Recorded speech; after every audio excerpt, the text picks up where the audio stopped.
জীবন কি শুধুই ভাগ্যের খেলা, নাকি আমাদের কর্মই নির্ধারণ করে আমাদের ভবিষ্যৎ? কেন কেউ সাফল্যের শিখরে পৌঁছে যায় আর কেউ ব্যর্থতার অন্ধকারে হারিয়ে যায়? গীতার মহাবাণী কি শুধুই শাস্ত্রীয় জ্ঞান, নাকি বাস্তব জীবনে পরিবর্তন আনার শক্তি রাখে?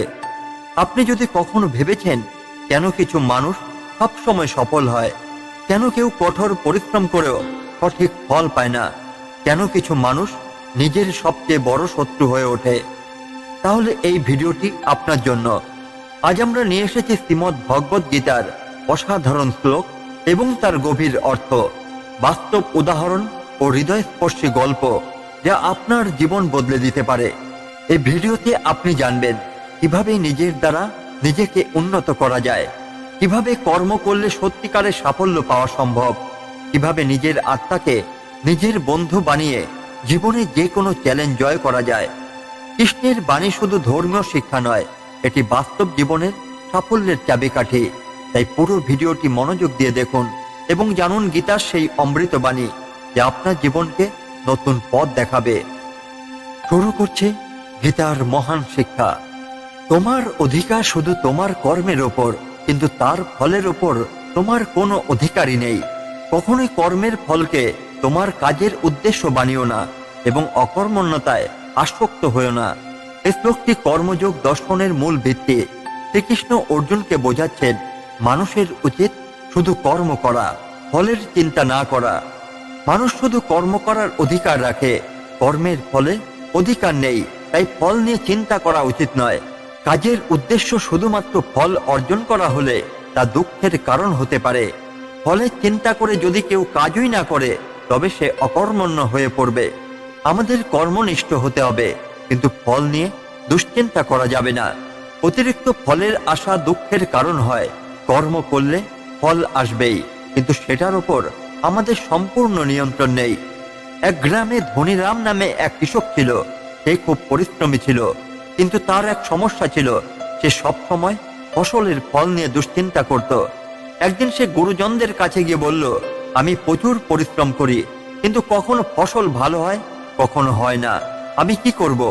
তারা বললেন, তুমি শুধু ভালোভাবে চাষ করো, ফলের চিন্তা করো না। কৃষ্ণ বলছেন, কর্ম করো, ফলের আশায় দুশ্চিন্তা করো না। ধনীরাম প্রথমে মানতে চাইল না, কিন্তু পরে সে ঠিক করলো, আমি এখন থেকে শুধু চাষ করব, ফলের চিন্তাই করব না। এরপর থেকে সে আনন্দের সাথে কাজ করলো। অবাক করার মতো ব্যাপার হলো, সে যখন শুধু কাজের উপর মন দিল, তখন তার ফলও ভালো হতে লাগলো। সে বুঝতে পারল ফলের চিন্তা না করলেই প্রকৃত ফল পাওয়া যায়। ছাত্রদের জন্য পরীক্ষার ফলের চিন্তা না করে পড়াশোনায় মন দিতে হয়। কর্মজীবীদের জন্য কাজের প্রতি আন্তরিক হলে সাফল্য আসবেই, দুশ্চিন্তা করে কোনো লাভ নেই। ব্যবসায়ীদের জন্য লাভের চিন্তা বাদ দিয়ে সততার সাথে কাজ করুন, সফলতা আসতে বাধ্য। এই শ্লোক আমাদের শেখায় যে কর্ম করতে হবে, কিন্তু ফলের প্রতি আসক্ত হলে হতাশা আসবে।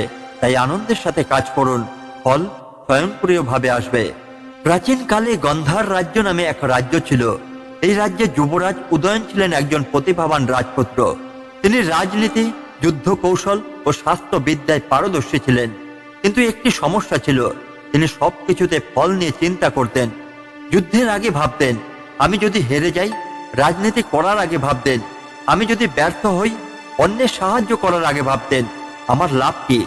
এভাবে তিনি সবসময় দুশ্চিন্তাগ্রস্ত থাকতেন। ফলে তিনি কোনো কাজেই পুরোপুরি সফল হতে পারতেন না। একদিন রাজগুরু তাকে বললেন, যুবরাজ, তুমি সবসময় ফলের কথা ভাবো, কিন্তু গীতা বলছে কেবল কর্ম করো, ফলের আশা করো না। উদয়ন বিস্মিত হয়ে বললেন, এটি কিভাবে সম্ভব? আমি যদি ফলের চিন্তাই নাই করি, তাহলে কাজ করব কেন? রাজগুরু মৃদু হেসে বললেন, আমি তোমাকে এক গল্প শোনাবো যা তোমার জীবন বদলে দেবে। এক ব্রাহ্মণ ছিলেন যার নাম রঘুনাথ। তিনি খুব ধার্মিক ও সৎ ছিলেন। তিনি বিশ্বাস করতেন মানুষের কাজ শুধু চেষ্টা করা, ফল ঈশ্বরের হাতে। একদিন তিনি এক রাজ্যের রাজাকে বললেন, আমি তোমার রাজ্যে একটি আশ্রম গড়ে তুলতে চাই, যেখানে দরিদ্রদের সাহায্য করা হবে। তুমি কি আমাকে কিছু সাহায্য করতে পারবে? রাজা বললেন, তুমি এই বিশাল কাজ কিভাবে করবে যদি আশ্রম সফল না হয়? রঘুনাথ বললেন, আমার কাজ শুধু চেষ্টা করা, ফলের চিন্তা আমি করি না। কৃষ্ণ বলছেন কর্ম করো, ফলের আশা করো না। রাজা পরীক্ষা করতে চাইলেন। তিনি বললেন, আমি তোমাকে কিছুই দেব না। যদি তুমি সত্যি বিশ্বাস করো যে চেষ্টা করলে সফল হবে, তাহলে নিজে করো। রঘুনাথ একটু দুঃখ পেলেন না। তিনি একা হাতে কাঠ কেটে ইট সংগ্রহ করে ধীরে ধীরে আশ্রম তৈরি করতে লাগলেন। লোকেরা প্রথমে হাসলো, কিন্তু তার নিষ্ঠা দেখে সবাই তাকে সাহায্য করতে এলো। কয়েক মাসের মধ্যে আশ্রম তৈরি হলো। রাজা অবাক হয়ে বললেন, আমি যদি তোমাকে সাহায্য না করি, তুমি সফল হবে কিভাবে? রঘুনাথ মৃদু হেসে বললেন, আমি শুধু চেষ্টা করেছি, ভগবানের সব ব্যবস্থা করেছেন। গল্পটি শুনে উদয়ন গভীরভাবে চিন্তা করলেন। তিনি বুঝলেন, আমি যদি সবসময় ফলের চিন্তা করি, তাহলে কখনোই কোনো কাজ পুরোপুরি করতে পারবো না। তিনি ঠিক করলেন, আমি এখন থেকে শুধু সৎভাবে কাজ করব, ফলের চিন্তা করব না।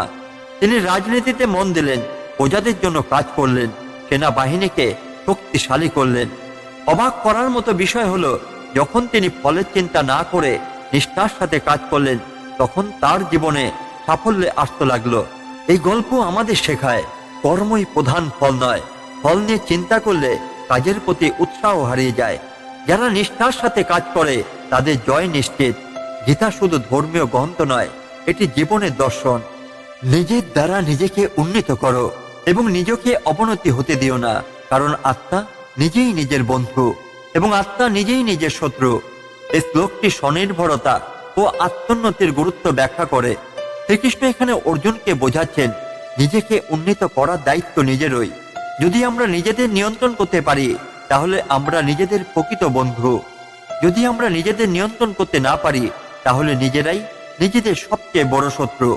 এই শ্লোকের প্রধান শিক্ষা হলো স্বনির্ভরতা, আত্মনিয়ন্ত্রণ এবং ইতিবাচক মনোভাব। প্রাচীন ভারতে সত্যনন্দ এবং দুর্নয় নামে দুই ভাই ছিল। তাদের বাবা ছিলেন একজন মহান সাধক, কিন্তু বাবা মারা যাওয়ার পর তাদের জীবনে পরিবর্তন এলো। সত্যনন্দ বাবার আদর্শ অনুসরণ করলো।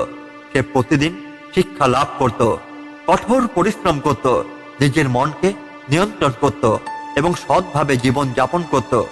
অন্যদিকে দুর্নয় ছিল অলস। সে শুধু ভোগ বিলাসে চিন্তা করত, পরিশ্রম করতে চাইতো না। নিজের ভবিষ্যৎ নিয়ে চিন্তা না করে শুধু আনন্দের জন্য বেঁচে থাকত।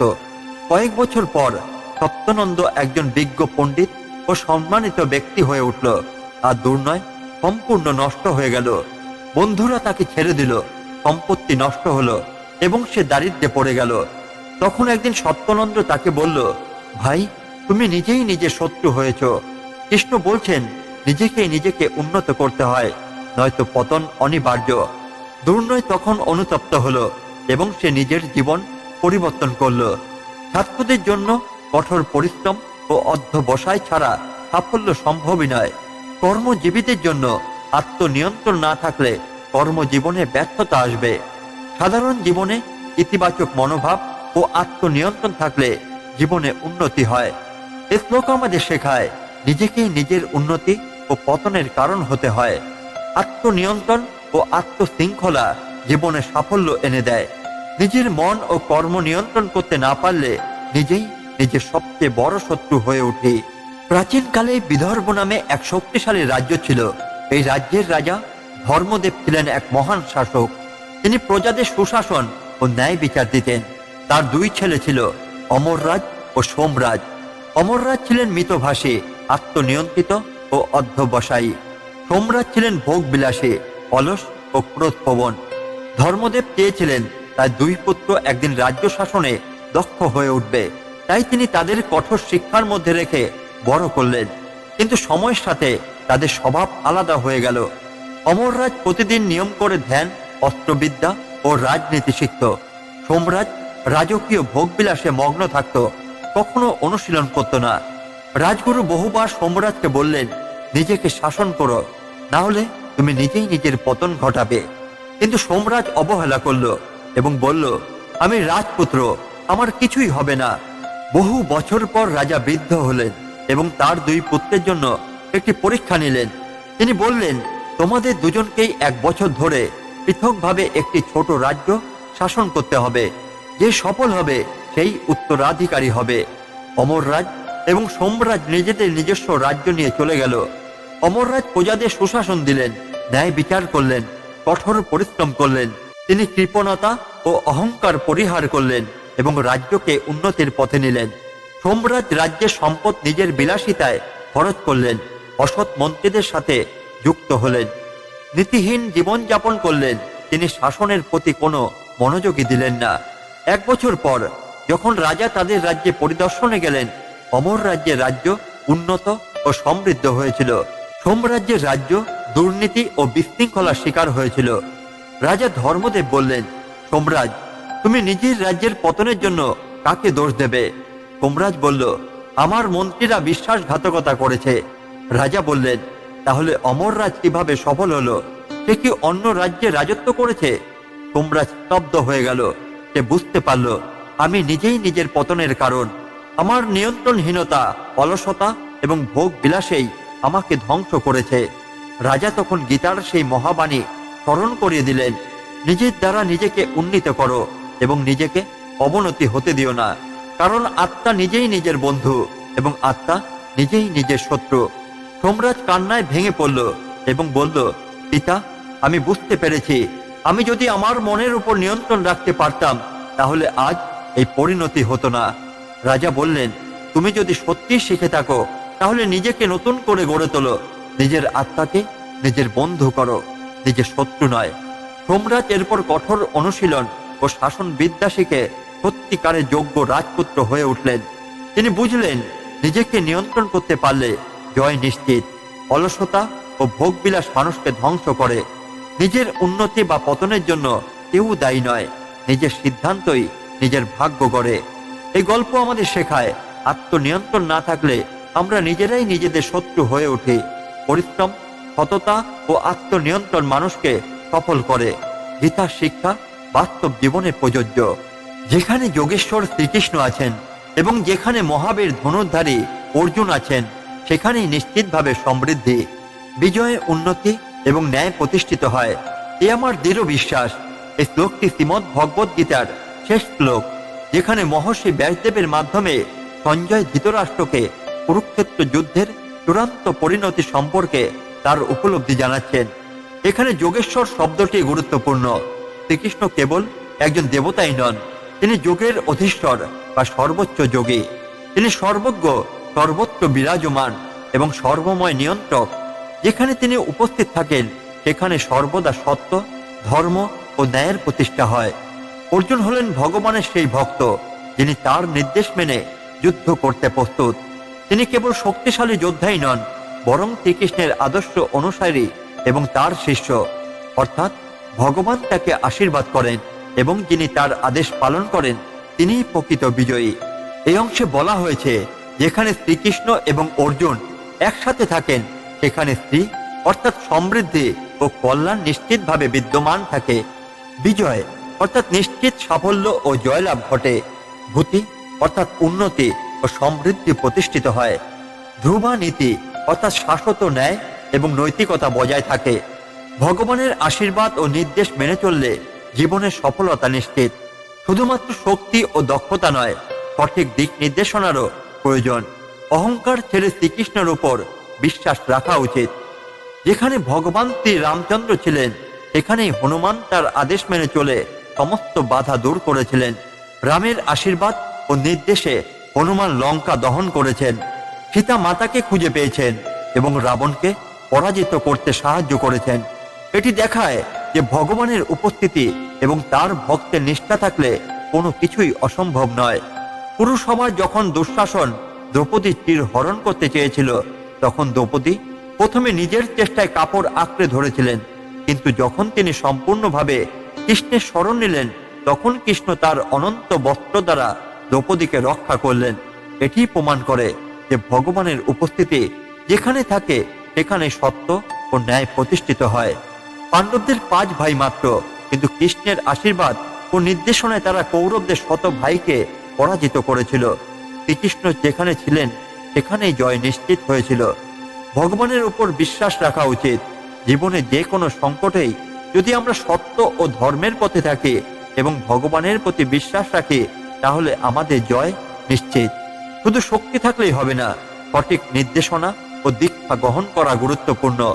অর্জুন যদি অহংকার করতেন বা কৃষ্ণের পরামর্শ না মানতেন, তবে হয়তো তিনি বিজয়ী হতেই পারতেন না।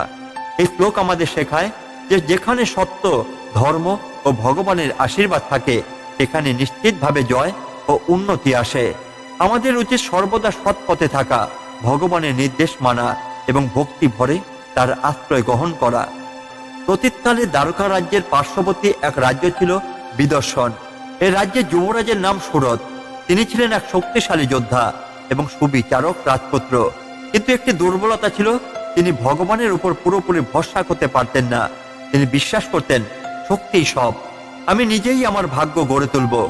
একদিন তার রাজ্যের বিরুদ্ধে পাশের রাজ্যের দুষ্ট রাজা বিরাট যুদ্ধ ঘোষণা করল। বিরাট ছিলেন অসাধু ও ধূর্ত শাসক। তার বিশাল সেনাবাহিনী ছিল, যেখানে সুরথের তুলনায় 10 গুণ বেশি সৈন্য ছিল। সুরথের বাবা বললেন, আমাদের দ্বারকা যেতে হবে এবং শ্রীকৃষ্ণের সাহায্য চাইতে হবে। তিনি যদি আমাদের সহায়তা করেন তবে জয় নিশ্চিত। কিন্তু সুরথ বললেন, আমি নিজেই যুদ্ধ করব, আমার তলোয়ার ও শক্তি যথেষ্ট, কৃষ্ণকে ডাকতে হবে না। রাজা নিরুপায় হয়ে চুপ রইলেন। যুদ্ধ শুরু হলো।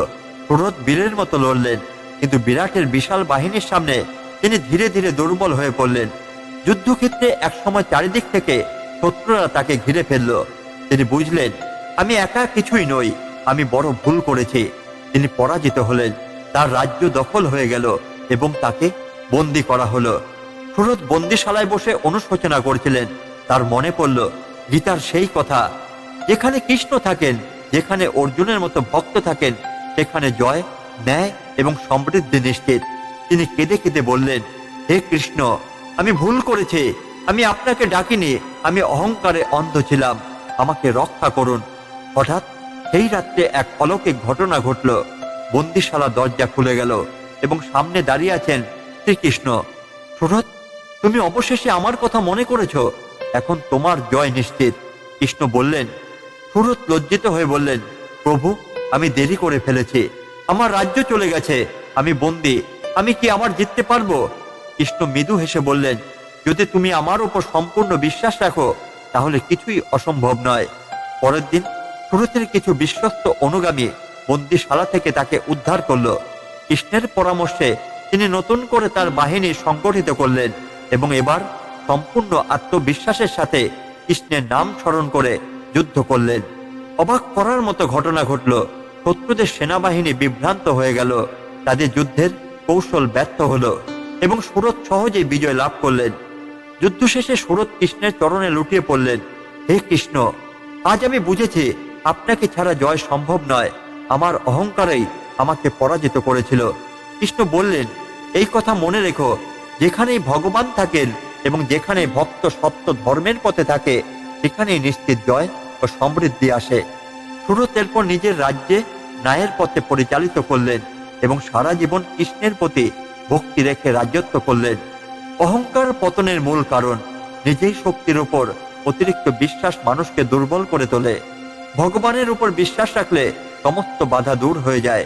সত্য, ধর্ম ও কৃষ্ণের শরণ গ্রহণ করলে জয় নিশ্চিত। আজ আমরা জানলাম গীতার সেই মহাশিক্ষা, যা শুধু ধর্মীয় গ্রন্থের বাণী নয়, বরং আমাদের জীবনের প্রতিটি মুহূর্তের জন্য প্রয়োজনীয় দিক নির্দেশনা। এই ভিডিওতে আমরা দেখেছি কিভাবে নিজের দ্বারা নিজেকে উন্নত করা যায়, কেন আত্মনিয়ন্ত্রণই জীবনের আসল চাবিকাঠি, কেন কর্মই প্রধান, ফলের চিন্তা নয়। জীবনে সফল হতে হলে প্রথমে নিজেকে নিজের বন্ধু বানাতে হবে। এখন প্রশ্ন হচ্ছে, আপনি কি নিজের জীবনে এই শিক্ষাগুলো প্রয়োগ করতে প্রস্তুত? কৃষ্ণের এই বাণীগুলো আপনার জীবনে কিভাবে পরিবর্তন আনতে পারে? আপনার মতামত আমাদের কমেন্টে জানান। যদি ভিডিওটি ভালো লেগে থাকে তাহলে লাইক দিন, কমেন্ট করুন, শেয়ার করুন, যাতে আরো অনেকেই গীতার এই মহা জ্ঞান লাভ করতে পারে। চ্যানেলটি সাবস্ক্রাইব করুন এবং বেল আইকন প্রেস করুন, যাতে আরো এমন অনুপ্রেরণামূলক ভিডিও মিস না করেন। গীতার শিক্ষা শুধু শোনার জন্য নয়, এটি বাস্তব জীবনে প্রয়োগ করার জন্য। জয় শ্রীকৃষ্ণ। আবার দেখা হবে নতুন এক মহা জ্ঞান নিয়ে।